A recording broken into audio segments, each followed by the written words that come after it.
Isaac no Novo Testamento, as provisões de Deus em Cristo. A herança, o que Deus preparou em Cristo. Sabemos que o homem é salvo pela graça e não pela lei. Mas isto não significa que a graça está limitada à nossa salvação. Por um lado, o livro de Romanos nos diz que um pecador é salvo pela graça. Por outro lado, o livro de Gálatas nos diz que após uma pessoa ser salva pela graça, ela deve prosseguir na graça. Romanos nos diz que um cristão começa pela graça, enquanto Gálatas nos diz que um cristão continua pela graça.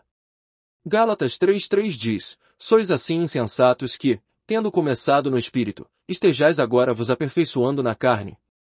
Portanto, um cristão não deve depender da graça apenas para o seu começo, ele deve depender da graça continuamente. Quando um homem é salvo, ele não precisa fazer nada por meio de sua própria força. Tudo o que ele deve fazer é confiar na graça de Deus. À medida que ele progride, ainda não precisa fazer nada por meio de sua própria força.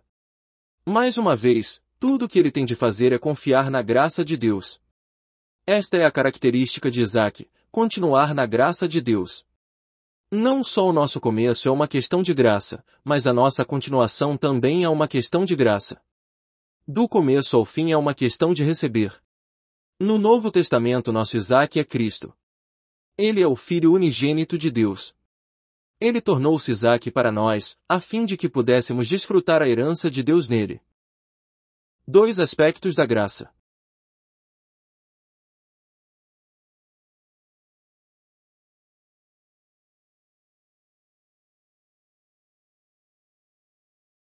A Bíblia nos mostra que há 2 aspectos da herança que Deus nos deu em Cristo. Por um lado, estamos em Cristo. Por outro lado, Cristo está em nós. Em outras palavras, há 2 aspectos de Deus, unindo-nos a Cristo. Por um lado, estamos em Cristo, e por outro, Cristo está em nós. Não podemos confundir a ordem destas 2 uniões. Primeiramente estamos em Cristo, e então Cristo está em nós. É por isso que a palavra do Senhor diz: permanecei em mim, e eu permanecerei em vós, quem permanece em mim, e eu, nele, João 15:4-5. Estarmos em Cristo está relacionado aos fatos que estão em Cristo, enquanto Cristo estar em nós está relacionado à vida de Cristo. Em outras palavras, estarmos em Cristo toca a obra de Cristo, enquanto Cristo estar em nós toca a vida de Cristo. Quando estamos em Cristo, todos os fatos que estão em Cristo se tornam nossos. Quando Cristo está em nós, todo o poder que está em Cristo se torna nosso. Quando estamos em Cristo, tudo que Cristo cumpriu se torna nosso. Quando Cristo está em nós, tudo que Cristo pode cumprir se torna nosso. Quando estamos em Cristo, recebemos tudo que Cristo cumpriu. Quando Cristo está em nós, recebemos tudo que Cristo é hoje. Quando estamos em Cristo, todas as obras que Cristo cumpriu no passado tornam-se nossas. Quando Cristo está em nós, tudo que Cristo é e pode fazer hoje é nosso.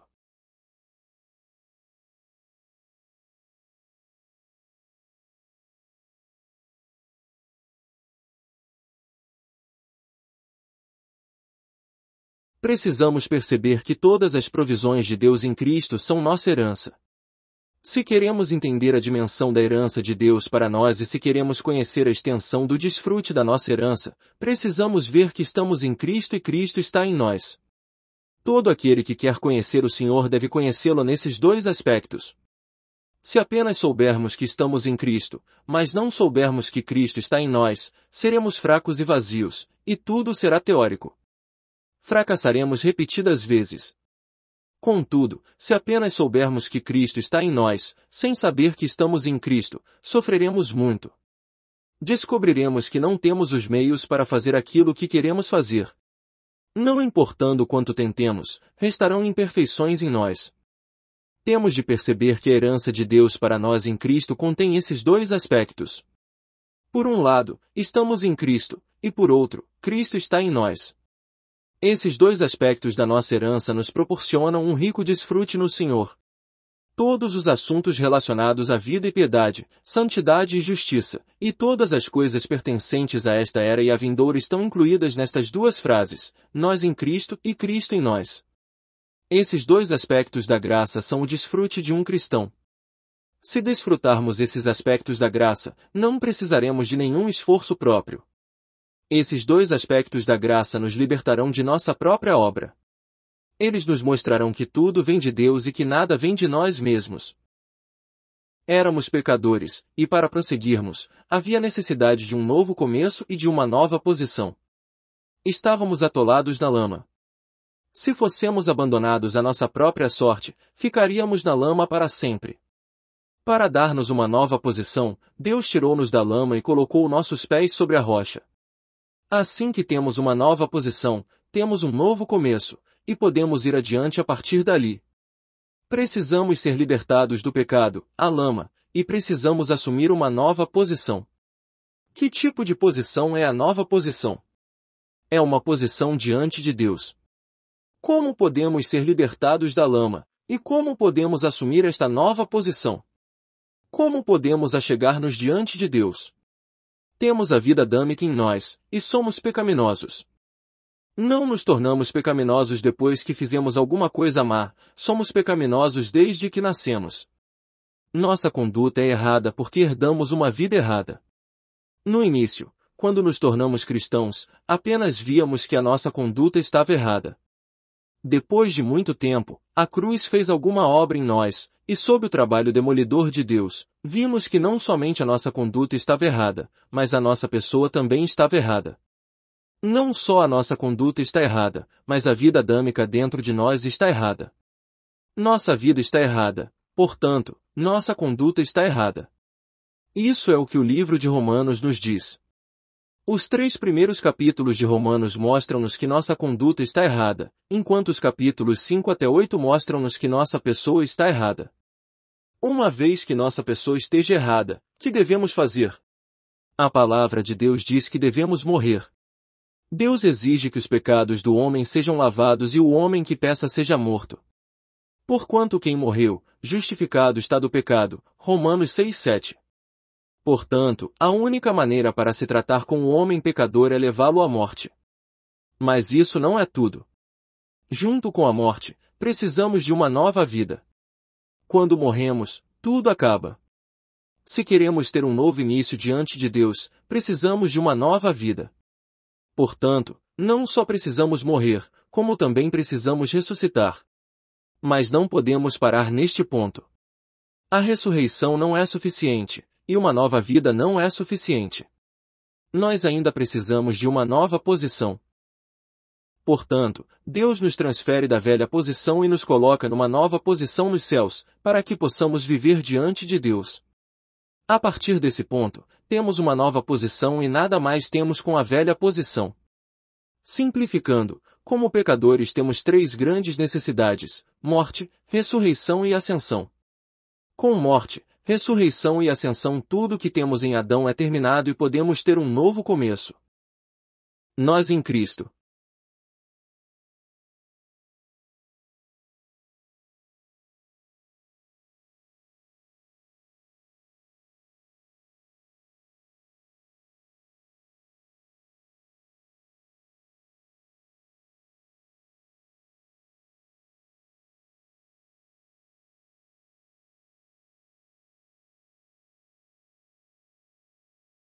Como podemos morrer, ressuscitar e ascender? Isto é uma grande pergunta e um grande problema. Nós não conseguimos morrer, ressuscitar e ascender. Mas louvado seja o Senhor! Ele tem o caminho. Ele nos uniu a Cristo. Agradecemos e louvamos a Ele. Mas vós sois dele, em Cristo Jesus, 1 Coríntios 1:30. Deus nos uniu a Cristo Jesus. Devemos lembrar este versículo: mas vós sois dele, em Cristo Jesus. Isto significa que a obra de Deus nos colocou em Cristo. Deus colocou os crentes dentro de Cristo Jesus. Quando Deus nos colocou dentro de Cristo Jesus, as experiências de Cristo tornaram-se nossas experiências. Isso é como colocar uma foto dentro de um livro. Se alguém pegar esse livro e queimá-lo, a foto também queimará. Do mesmo modo, Deus nos colocou dentro de Cristo. Quando Cristo morreu, nós também morremos. Quando Cristo ressuscitou, nós também ressuscitamos. Quando Cristo ascendeu, nós também ascendemos. Nossa comorte, corressurreição e coascensão com Cristo não são coisas que temos de realizar, mas são coisas que Deus cumpriu em Cristo. Deus levou Cristo à cruz, ressuscitou-o e conduziu-o ao céu. Somos gratos e louvamos ao Senhor por isso. Colocando-nos dentro de Cristo, Deus nos fez participantes das experiências de Cristo. Já que Ele morreu, nós morremos. Já que Ele ressuscitou, nós ressuscitamos. Já que Ele ascendeu, nós ascendemos. Se olharmos para nós mesmos, sem levar em conta Cristo, não morremos, não ressuscitamos nem ascendemos. Mas, se olharmos para nós em Cristo, diremos: Aleluia, eu morri, eu ressuscitei e eu ascendi. Se olharmos para nós em Cristo e crermos na palavra de 1 Coríntios 1:30, certamente diremos graças ao Senhor e louvado seja o Senhor. Eu morri, ressuscitei e ascendi. Porque estamos em Cristo, todas as suas experiências tornaram-se nossas. Este é o primeiro item da herança de Deus para nós em Cristo. Certa vez um irmão testificou: há mais de 10 anos, eu tive a seguinte experiência: eu conhecia a doutrina da cruz, e era capaz de pregar esta doutrina. Eu não podia admitir que não tinha absolutamente nenhuma experiência da cruz. Contudo percebia que eu tinha um problema diante do Senhor. Havia muitas coisas em mim que eu não podia dizer que haviam sido tratadas. Eu não tinha certeza de ter morrido para elas. Eu conhecia sobre ressurreição e ascensão doutrinariamente. Mas não conhecia estas coisas experiencialmente. Por um período de 4 meses, busquei o Senhor e pedi-lhe que me mostrasse o significado de morrer com Cristo. Eu pedi a Deus para me ajudar a morrer com Cristo a qualquer preço. Eu queria morrer com Cristo a qualquer preço. Durante aqueles 4 meses, o Senhor mostrou-me uma pequena luz, e descobri uma coisa: a palavra de Deus não diz que eu devo ser crucificado. A palavra de Deus diz que eu fui crucificado. No entanto, eu não conseguia crer nisto. Quando olhava para mim, não sentia que estava crucificado. Eu só poderia dizer que estava crucificado, se não fosse honesto comigo mesmo. Se eu fosse honesto comigo mesmo, não poderia dizer que estava crucificado. Gastei 4 meses estudando sua palavra e esperando encontrar a solução para o meu problema. Numa manhã, enquanto estava orando, de repente vi que estava em Cristo e que Cristo e eu estávamos unidos. Nós dois éramos um. Percebi que era impossível eu não morrer quando Cristo já havia morrido. Isto foi uma coisa que aconteceu em menos de 1 minuto. Perguntei a mim mesmo: Cristo morreu? Eu só podia dizer que Cristo morreu. Eu seria louco se dissesse que Cristo não havia morrido. Em seguida perguntei: e quanto a mim? Imediatamente pulei e disse: Aleluia! Eu também morri. Vi que desde que Cristo havia morrido, eu também havia morrido. Meu problema estava resolvido. Eu sou um com o Senhor. Tudo que Deus fez nele, fez em mim. Quando ele morreu, eu morri. Quando ele ressuscitou, eu ressuscitei. Quando ele ascendeu, eu ascendi. Daquele dia até agora, eu não posso negar esse fato. Isso tornou-se minha herança. Irmãos e irmãs, esse irmão estava falando sobre a herança de Deus para nós em Cristo. Devemos aceitar essa herança. Estarmos em Cristo é uma herança. Tudo o que temos de fazer é receber e desfrutar isso. Não há necessidade de fazermos nada. Entretanto, muitos cristãos passam por muitos sofrimentos. Eles não enxergam que isso é uma herança e que isso é algo que se recebe e se desfruta. Eles continuam a reprimir-se e a esforçar-se para encontrar seu próprio caminho. Contudo, apesar de seus contínuos esforços, eles descobrem que ainda não morreram e que suas esperanças ainda não se acabaram. Na verdade, o ego que nós não conseguimos mudar e o velho homem que tentamos remover, já foi crucificado na cruz pelo Senhor. Porque estamos em Cristo, estamos crucificados com Cristo.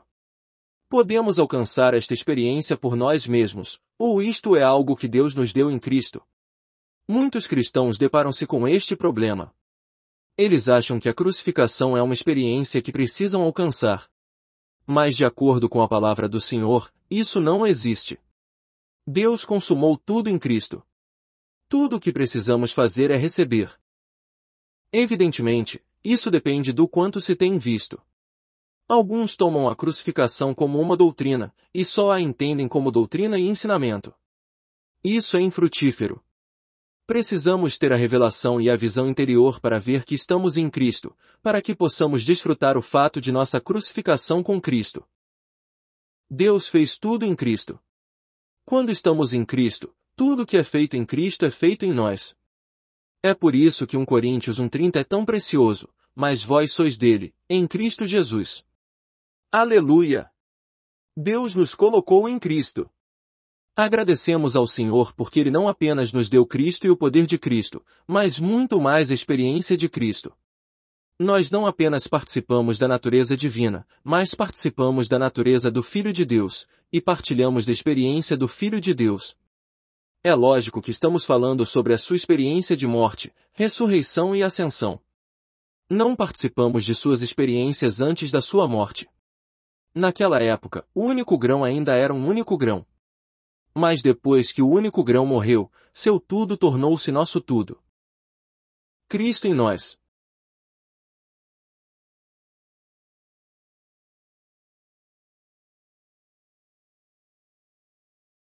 Contudo, o assunto não acaba aqui.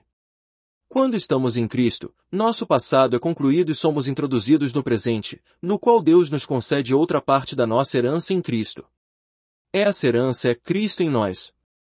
Qual é o propósito de Cristo estar em nós? Cristo em nós é para o presente e para o futuro. Cristo está em nós com o propósito de tornar-se nossa vida hoje. Muitas vezes perguntamos, como podemos vencer? Como podemos ser justos? Como podemos ser santos? Temos de notar cuidadosamente que Deus não nos deu Cristo como nosso padrão. Ele não nos deu Cristo como nosso poder. Deus nos deu Cristo com um único propósito: já estou crucificado com Cristo, e vivo, não mais eu, mas Cristo vive em mim, e a vida que agora vivo na carne, vivo-a na fé do Filho de Deus, o qual me amou, e se entregou a si mesmo por mim. Gálatas 2:20. Os meios e não o alvo.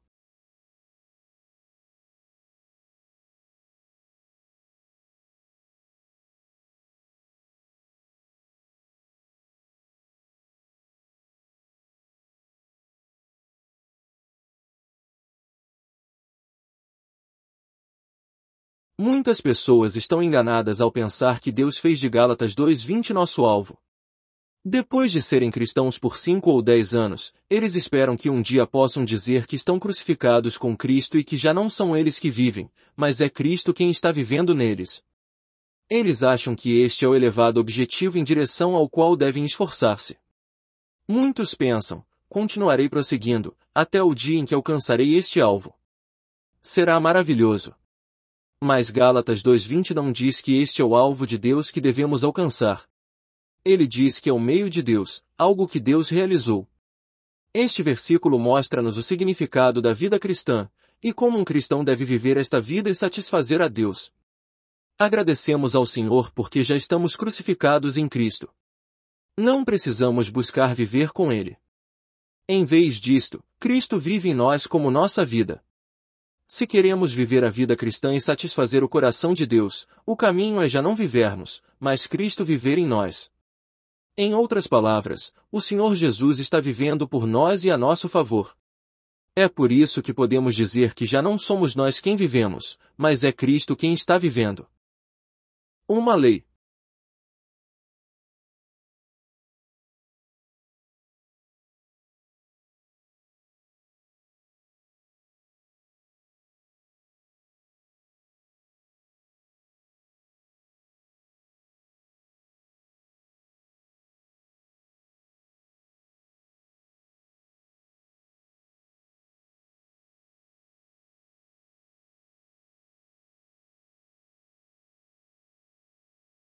Paulo disse, porque para mim o viver é Cristo, Filipenses 1:21.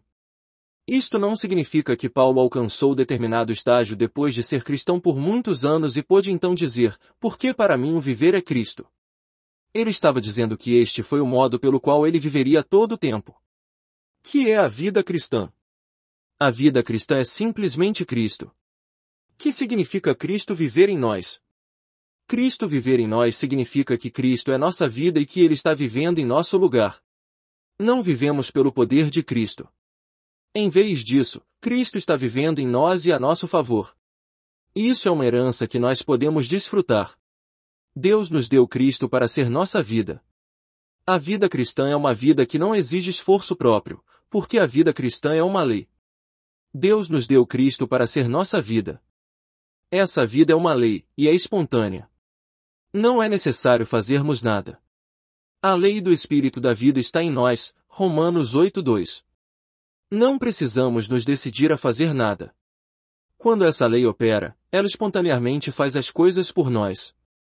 Precisamos perceber que essa vida é uma lei. Se essa vida não fosse uma lei, haveria necessidade de esforço próprio, e teríamos de fazer alguma coisa.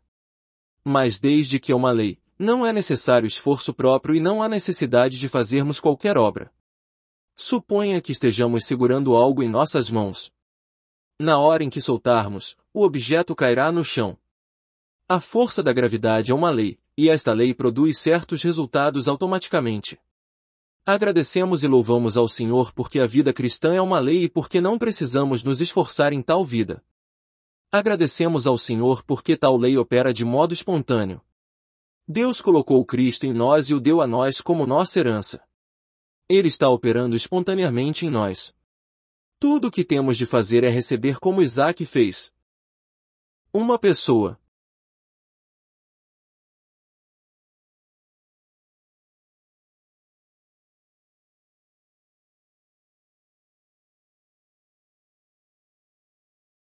Vamos ler novamente 1 Coríntios 1:30. É porém por iniciativa dele que vocês estão em Cristo Jesus.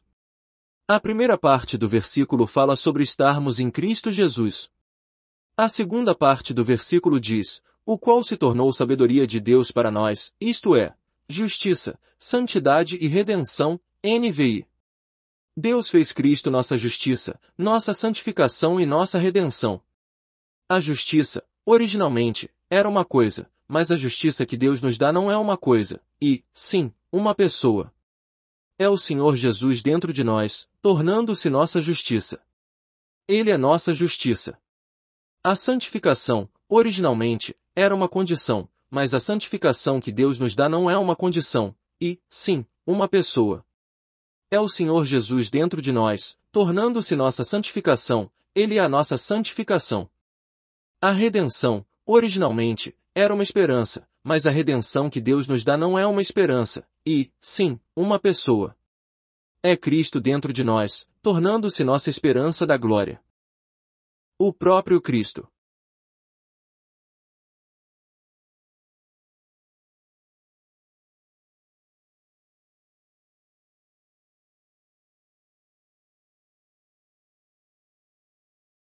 A vida diária de um cristão é uma vida de desfrutar Cristo e receber Cristo.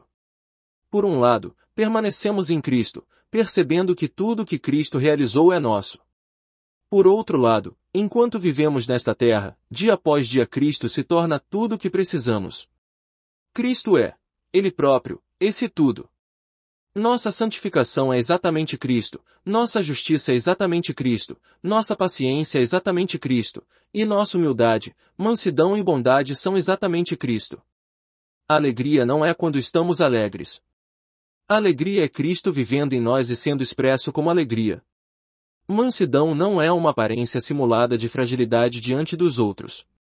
É Cristo vivendo em nós e sendo expresso como mansidão. Nossa alegria, nossa mansidão etc., são todas o próprio Cristo.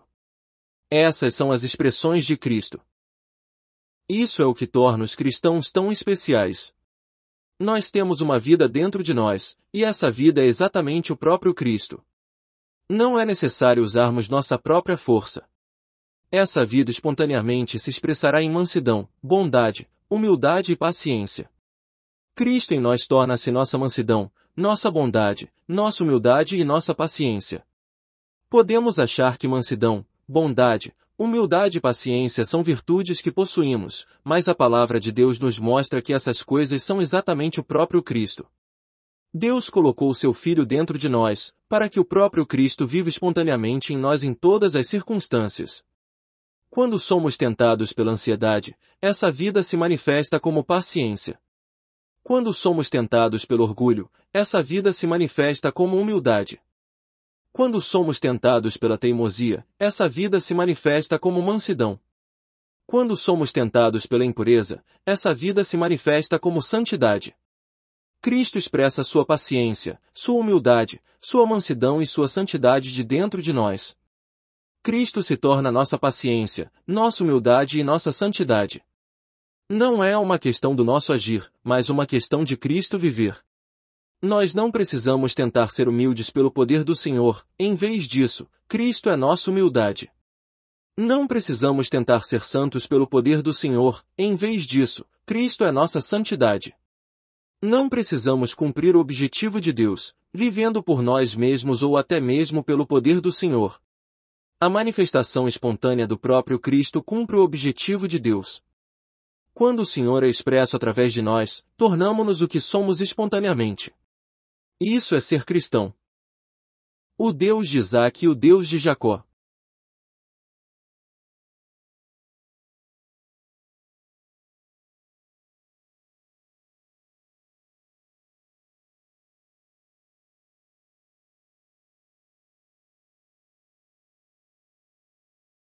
Temos de conhecer o Deus de Abraão.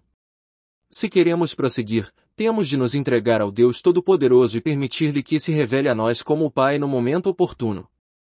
Precisamos ver que nada de nós mesmos pode satisfazer o seu coração, e tudo deve vir dele, porque somente Deus é o Pai. Nós também devemos conhecer o Deus de Isaque. Temos de ver que tudo é cumprido por Cristo. No passado, ele cumpriu tudo. No futuro, ele ainda cumprirá todas as coisas. Seus fatos são nossos, sua vida é nossa e suas experiências e poder são nossos. Uma coisa é estarmos em Cristo, outra coisa é Cristo estar em nós. Nenhum dos dois aspectos exige qualquer esforço da nossa parte. Um dia o Senhor abrirá nossos olhos para vermos que tudo é de Cristo e da parte de Deus e que tudo foi cumprido por Cristo. Deus é a fonte e Cristo é aquele que está trabalhando. Depois de conhecermos o Deus de Isaque, ainda devemos conhecer o Deus de Jacó.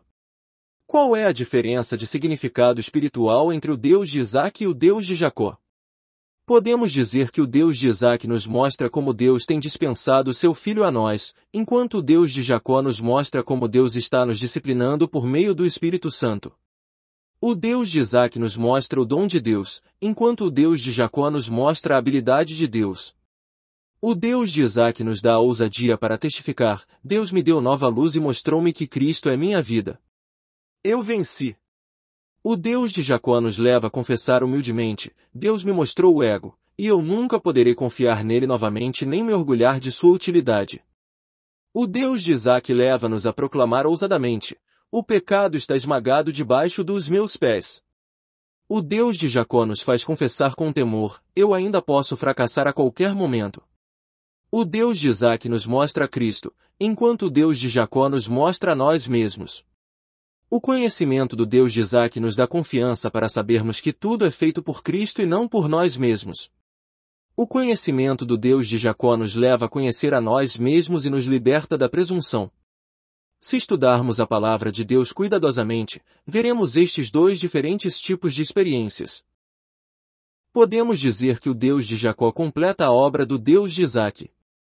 O Deus de Jacó trabalha em nós a fim de abrir espaço para o Deus de Isaque, para que Cristo ganhe um lugar e ocupe mais e mais terreno em nós.